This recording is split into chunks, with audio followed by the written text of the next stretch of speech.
Assalamualaikum Jadi, warahmatullahi wabarakatuh, Pak Ustadz. Waalaikumsalam warahmatullahi wabarakatuh. Ahlan wa sahlan. Baik. Masya Allah. Kayak udah bisa Eh, bahasa Arab antum nih. belum. Eh, ini Pak Ustadz saya mau nanya, cuman mohon dikoreksi apabila ada kesalahan, Pak Ustadz. Karena Barakallah. benar-benar ini ketidaktahuan saya. Eh, apa namanya? Salah satu musibah bagi manusia adalah apabila ketika eh, nikmat yang diberikan Allah kepada manusia itu dicabut sama Allah. Gitu.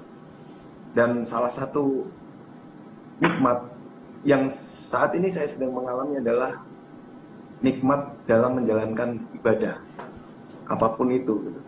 Termasuk sholat, termasuk hadir di acara taklim seperti ini, itu saya merasakan seperti nikmat untuk menjalankan ibadah itu dicabut gitu. Jadi kayak ibaratnya sholat ya sekedar menjalankan, menggugurkan satu kewajiban gitu yang kayak kayak eh, kita nggak bisa merasakan bagaimana nikmatnya seorang hamba bertemu dengan Allah seperti itu gitu.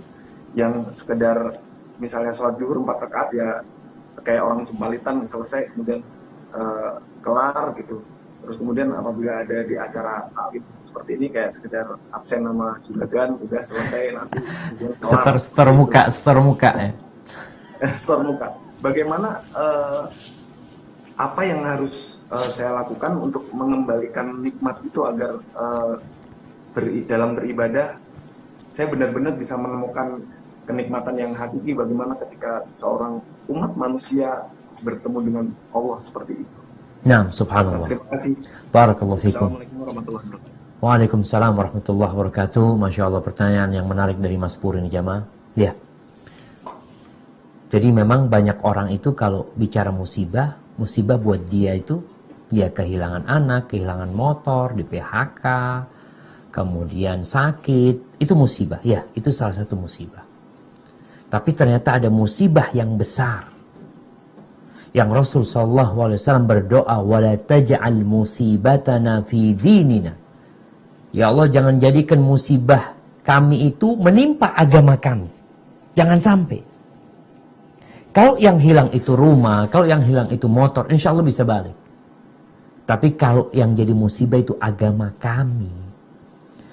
Agama kita bisa jadi kita keluar dari Islam itu. Bisa jadi kita melakukan dosa. Itu musibah. Bisa jadi kita meninggalkan sholat. Dan memang jemaah, di antara bentuk musibah yang mungkin kita tidak merasakannya, tadi dicabutnya nikmat ibadah. Sampai ada orang yang mengatakan kepada Hasan Basri, atau dia meriwayatkan tentang seorang yang mengatakan, ya Allah, aku nih kok kayaknya hidupnya nyaman-nyaman aja sih, padahal aku banyak dosa gitu loh. Lalu dikatakan, berapa banyak engkau dihalangi dari bermunajat, berapa sering engkau dihalangi dari nikmatnya, dari lezatnya bermunajat kepadaku, tapi engkau gak sadar. Itu musibah yang besar. Berapa banyak orang yang berpuasa. Kata Nabi alaihi salatu wassalam, rubba sa'imin laysa lahu min siyamihi illa al-ju' wal 'atash. Berapa banyak orang yang berpuasa namun dia tidak mendapatkan apa-apa kecuali rasa lapar dan haus. Dia tidak merasakan nikmatnya puasa sama sekali. Yang ada, ya Allah, lapar, haus. Nah, salat. Allah mengatakan wailul lil musallin, celaka buat orang-orang yang sholat. Bayangkan, dia sholat celaka, sholat masuk neraka. Ada sebagian kita yang mengatakan, udahlah nggak usah bicara gimana sholat supaya benar. Sekarang kita bicarakan orang yang nggak sholat itu tuh yang nggak benar. Iya betul, orang yang nggak sholat nggak benar, perlu kita perbaikin. Tapi orang yang sholat pun perlu diperbaiki, karena ada orang sholat masuk neraka. Wailul lil musallin alladzina hum an salatihim sahun alladzina hum yura'un. Mereka yang ria, mereka yang seenaknya aja sholatnya tanpa mengikuti aturan, ternyata masuk neraka. Apa sih yang menyebabkan kita kehilangan nikmat baca Quran, nikmat berzikir, Kemarin Ramadan Ustaz, alhamdulillah ana bisa hatam. Kok sekarang nggak bisa hatam? Kemarin Ramadan ana bisa sholat terawih 11 rakaat. Ana bisa sholat terawih 21 rakaat, 23 rakaat. Sekarang wala 1 rakaat. Kenapa? Kita perlu bertanya memang. Ini musibah kalau bicara musibah ya. Orang kalau bicara dunia dengan COVID-19 ini, mereka berbicara biasanya penghasilan anak itu 100 juta setahun atau sebulan gitu. Sekarang nggak ada, rugi ada 100 juta. Engkau bicara rugi. Padahal memang belum ada keuntungan. Kalau bicara rugi kan hilang duitnya. Ini memang engkau belum bekerja, nggak ada kerjaannya. Tapi engkau sudah menghitungnya rugi. Karena dalam benakmu ada keuntungan di sana, tapi engkau tidak mendapatkannya. Kalau bicara nih, sholat kemarin, antum sholat terawih 11 rakaat, 21 rakaat, kemudian sekarang antum nggak sholat sama sekali. Apa nggak rugi antum? Baca Quran yang 1 huruf dapat 10 kebaikan.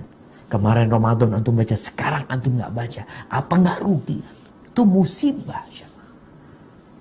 Apa yang menyebabkan musibah itu menimpa di kenikmatan kita beribadah? Dosa.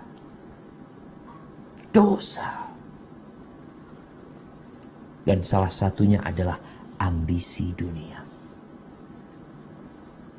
Kadangkala kita nih bicara dosa itu dosa. Enggak, anak enggak berzina, anak enggak ini, iya. Tapi ada dosa di hatimu. Atau suudzon sama Allah SWT. Enggak menerima dengan takdir Allah SWT. Itu juga dosa.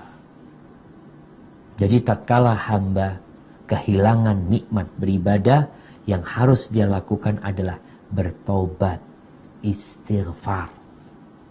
Baik dari dosa yang dia ketahui atau yang dia tidak ketahui. Nabi mengajarkan itu.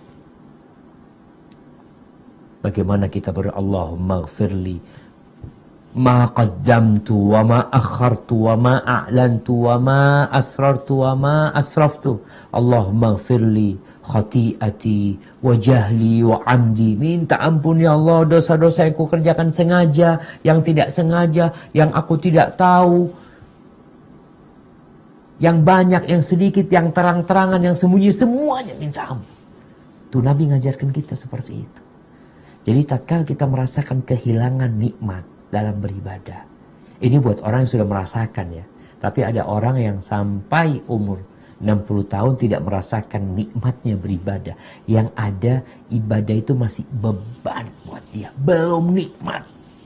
Kayak kajian nih. Karena juragan hadir mau nggak mau hadir juga terpaksa. Ada yang seperti itu. Belum merasakan. Dan kalau engkau ingin merasakan nikmatnya beribadah, maka cintailah Allah dan Rasulnya lebih dari semua yang ada di muka bumi. Cintailah saudaramu karena Allah Subhanahu wa taala. Bencilah kepada kekufuran sebagaimana engkau benci untuk dimasukkan ke dalam api neraka. Insya Allah engkau akan merasakan manisnya beribadah dan kembali itu kelezatan-kelezatan yang mungkin hilang darimu. Hada wallahu a'lam bishawab. Nah.